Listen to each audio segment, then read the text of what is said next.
Hello friends, स्वागत है आप सभी का यस क्लासेस में। आज की क्लास में हम पढ़ेंगे गुप्त काल से संबंधित महत्वपूर्ण प्रश्नों को तथा उनसे संबंधित विस्तृत आंसर को। ये सभी क्वेश्चन प्रीवियस ईयर में आए हुए क्वेश्चंस हैं जो कि आगे आने वाले भी एग्जाम्स के लिए बहुत ही महत्वपूर्ण है, तो ध्यान से पढ़िएगा और इन्हें याद कर लीजिएगा। बुद्ध की जीवनी बुद्ध चरित्र की रचना करने वाले कवि अश्वघोष किस शासक के दरबार में रहते थे? क्वेश्चन पूछा गया है, कवि अश्वघोष जो है वो किस शासक के दरबार में रहते थे? अशोक, बिंदुसार, कनिष्क या गौतमीपुत्र सतकर्णी? तो इसका सही आंसर है अश्वघोष जो है ये कनिष्क के दरबार में रहते थे। इनकी रचनाएं भी याद कर लीजिएगा, बुद्ध चरित्र और बुद्ध की जीवनी जो है ये। अश्वघोष एक दार्शनिक और कवि थे। ये दार्शनिक कवि दोनों थे, जिन्हें कालिदास से पहले भारत का सबसे महान कवि और संस्कृत नाटक का जनक माना जाता है। ये कालिदास से पहले के ही हैं, ये आपको पता ही है। उन्होंने काव्य के नाम से जाने जाने वाली संस्कृत कविता की शैली को लोकप्रिय बनाया। अश्वघोष किसके दरबार में रहते थे? कनिष्क के दरबार में। इनका जन्म उत्तर भारत के साकेता में हुआ। ठीक है, जानते रहिएगा इससे।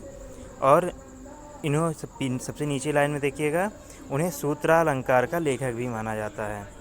ठीक है, और इनका सबसे महत्वपूर्ण रचना क्या है? बुद्ध चरित्र। बिंदुसार के बारे में देख लेते हैं। बिंदुसार कौन थे? ये चंद्रगुप्त मौर्य के पुत्र थे और इन्होंने सबसे इम्पोर्टेंट है अमित्र गाथा की उपाधि ली थी। ठीक है, और ये आजीविका संप्रदाय का समर्थन किया था। जो गुप्त एम्परर के जो भी शासक थे, इन्होंने अलग अलग संप्रदायों को जो है अपना संरक्षण दिया था, तो ये हमें पढ़ना जरूरी है। अशोका क्या थे? ये 304 ईसा पूर्व में थे ये, और ये क्या थे? मौर्य वंश के तीसरे सम्राट थे। इनके संस्थापक चंद्रगुप्त के पोते और दूसरे बिंदुसार के पुत्र थे। ठीक है, मौर्य वंश के जो संस्थापक थे चंद्रगुप्त, उनके ये उस वंश के ये तीसरे सम्राट थे। गौतमीपुत्र सतकर्णी कौन थे? ये पल्लव यवन शक्ति के विनाश के रूप में इनका जाना जाता है। ठीक है, अगला क्वेश्चन, इलाहाबाद स्तंभ शिलालेख किस राजा के शासनकाल का विस्तृत विवरण देता है? इलाहाबाद शिलालेख जो है उसके बारे में बात किया गया, जो स्तंभ लेख है।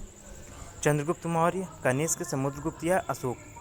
तो इसका सही आंसर है इलाहाबाद जो स्तंभ लेख है उस पर समुद्र के बारे में जानकारियाँ लिखी गई हैं, तथा इस स्तंभ को किसने बनवाया था? ये अशोक का था। उसी के जो खाली जगह बचे हुए थे स्तंभ पिलर पे, उस पर जो है समुद्रगुप्त के शासनकाल आने पर इनके बारे में, इनकी गाथाओं को लिखा गया है। इनके जो भी अच्छे काम किए गए और युद्धों के बारे में। ठीक है, और इस पर लिखावट किसने की है? देखिएगा, समुद्रगुप्त के दरबारी कवि और मंत्री हरिसेन। ठीक है, हरिसेन लिखा हुआ है, हरिसेन भी पढ़ते हैं इसे। इलाहाबाद स्तंभ लेख का इन्होंने जो है रचना की थी। इसको प्रयाग प्रशस्ति के नाम से भी जानते हैं, इलाहाबाद स्तंभ लेख को।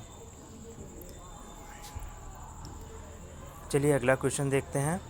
कालिदास के कार्यों में सम्मिलित है अभिज्ञान शकुंतलम, मेघदूतम, मालविका मित्रम, कुमार संभवम। तो उनकी रचनाएं इनमें से कौन कौन सी हैं?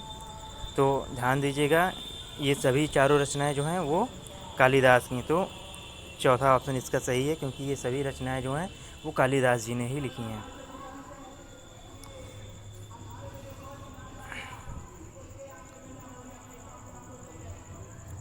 अगला क्वेश्चन, गुप्त काल में सामाजिक जीवन के बारे में निम्नलिखित कथन पर विचार कीजिए। और नीचे लिखा है सही कथन का चयन कीजिए। चलिए कथन पढ़ते हैं। गुप्त काल में, या लिखा है, इस काल में शूद्रों की सामाजिक स्थिति में सुधार हुआ। इस अवधि के दौरान महिलाओं की स्थिति में सुधार हुआ। सती का पहला उदाहरण गुप्त काल में दिखाई देता है। तो इसके जो सही आंसर है वो है ऑप्शन नंबर 3, पहला और तीसरा इसका सही है। इस काल में शूद्रों की सामाजिक स्थिति में सुधार हुआ और सती प्रथा का पहला उदाहरण भी इसी काल में मिलता है। और महिलाओं की स्थिति में जो है सुधार हुआ, ये गलत होगा, क्योंकि सती की प्रथा का उदाहरण ही यहाँ पे सबसे पहले आ गया, तो ये उनकी स्थिति की गिरावट के बारे में ही बताता है। ठीक है, शूद्रों की सामाजिक स्थिति में सुधार इस काल में हुआ था। महिलाओं की स्थिति खराब हुई और बहुविवाह आम बात था। बहुविवाह आम बात था तो महिलाओं की स्थिति खराब होगी। ठीक है, सती का पहला उदाहरण इस काल में मिला। मध्य प्रदेश के ईरान में 510 ईस्वी में दिखाई देता है। ठीक है, कहाँ लिखा गया है इसके बारे में? भानुगुप्त का एरन शिलालेख में इस कथन को लिखा गया है कि इस काल में पहला जो है सती हुई थी एक स्त्री। अगला क्वेश्चन, प्रयाग प्रशस्ति को इलाहाबाद स्तंभ शिलालेख के रूप में भी जाना जाता है। आपसे हमने ये पहले भी बताया है, जिसे संस्कृत में किसके द्वारा लिखा गया था। अब ये बात कही जा रही है कि इस पे जो संस्कृत में बातें लिखी गई हैं वो किसने लिखी हैं, तो ये लिखी हैं समुद्रगुप्त के कौन मंत्री थे, ये हरिसेन। ठीक है, उनके दरबारी कवि भी थे ये। अगला क्वेश्चन से रुकने पहले देख लेते हैं चंद्रगुप्त का फिर से। समुद्रगुप्त कौन थे? चंद्रगुप्त प्रथम के पुत्र थे। ठीक है, हरिसेन इनके दरबारी कवि थे और इन्होंने हरिसेन ने क्या लिखा था? प्रयाग प्रशस्ति लिखा है। प्रयाग प्रशस्ति किस पर लिखा गया है? तो पेपर पे नहीं लिखा गया है, ये स्तंभ पे लिखा गया है, पत्थर पर। ठीक है, पाणिनि एक संस्कृत के व्याकरण थे। पाणिनि जो है संस्कृत व्याकरण को लिखे ही हैं। ठीक है, और बाणभट्ट कौन थे? ये हर्षवर्धन के दरबारी कवि थे। चाणक्य कौन थे? ये समुद्रगुप्त मौर्य के शिक्षक थे, जिन्होंने भारत पे इनको भारत का शासन इनको दिलवाया था अपने बुद्धि से। प्राचीन भारत में गुप्त काल की गुफा चित्रों में केवल ज्ञात 2 उदाहरण हैं। ठीक है, गुफा चित्र के केवल हमारे प्राचीन भारत में 2 उदाहरण हैं। एक उदाहरण है अजंता की गुफाओं की चित्रकारी और दूसरा उदाहरण इसमें से कौन सा है? बाघ की गुफाएं, एलोरा की गुफाएं, लोम ऋषि की गुफा या नासिक की गुफा? तो इसका सही आंसर है, एक है अजंता की गुफा और दूसरी है बाघ की गुफा। चलिए इसके बारे में अन्य जानकारियाँ देख लेते हैं। ग्वालियर के पास है ये बाघ की गुफाएं। किस काल की हैं ये? गुप्त काल के चित्रों का प्रतिनिधित्व करती हैं। बाघ की गुफाएं 9 चट्टानों को काटकर बनाए गए स्मारकों का एक उदाहरण है। गुप्त काल के दौरान बौद्ध कला प्रमुख हो गई थी। ठीक है, तो इसमें बौद्ध के भी कुछ मिल जाएंगे। इन गुफाओं की स्थापना बौद्ध भिक्षु दातका ने की थी।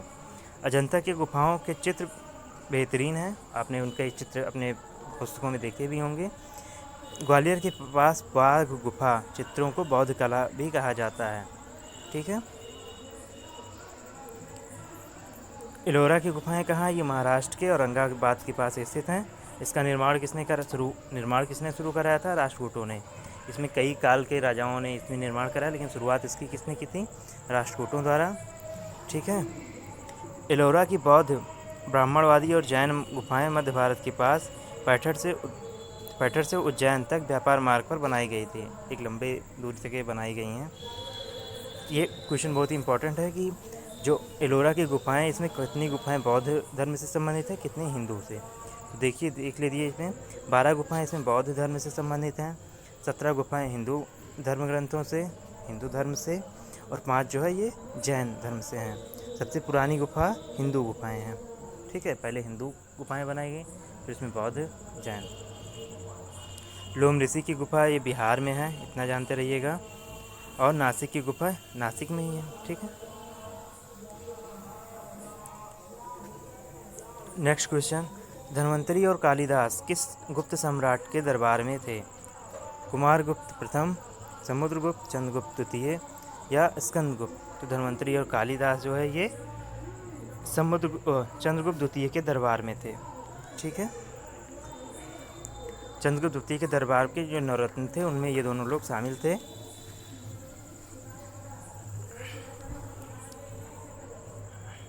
जो भी एक्स्ट्रा जानकारियाँ हैं आप इसे पॉज करके पढ़ लीजिएगा। ठीक है, आप लोगों के लिए हमने डाली हैं।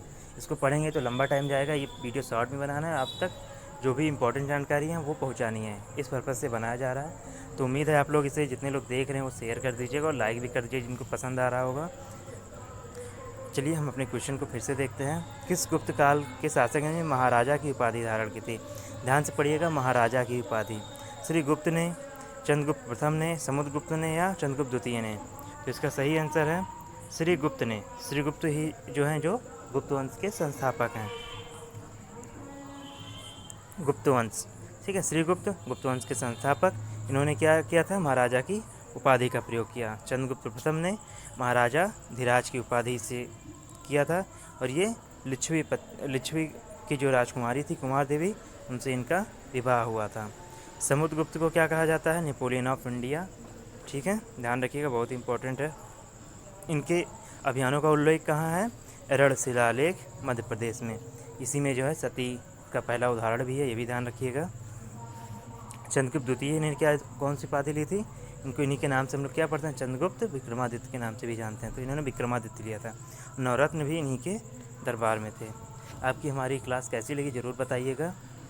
और जो भी आपको नए क्लासेस चाहिए होंगे या आपको क्लास में कोई सुधार चाहिए होगा और भी कोई प्रश्न चाहिए होंगे जिन सब्जेक्टों से रिलेटेड, वो हमें डालिएगा कमेंट में। हम उनके प्रीवियस ईयर क्वेश्चंस ज़रूर खोज के आपके लिए उनके आंसर की विस्तृत जानकारी आप तक उपलब्ध करवाएंगे। हमारा ये चैनल यूट्यूब पर नया है तो उम्मीद है आप इसे अपने दोस्तों को ज़रूर शेयर कर रहे होंगे। हमने आपसे पहले भी रिक्वेस्ट की हुई थी। धन्यवाद आप सभी का।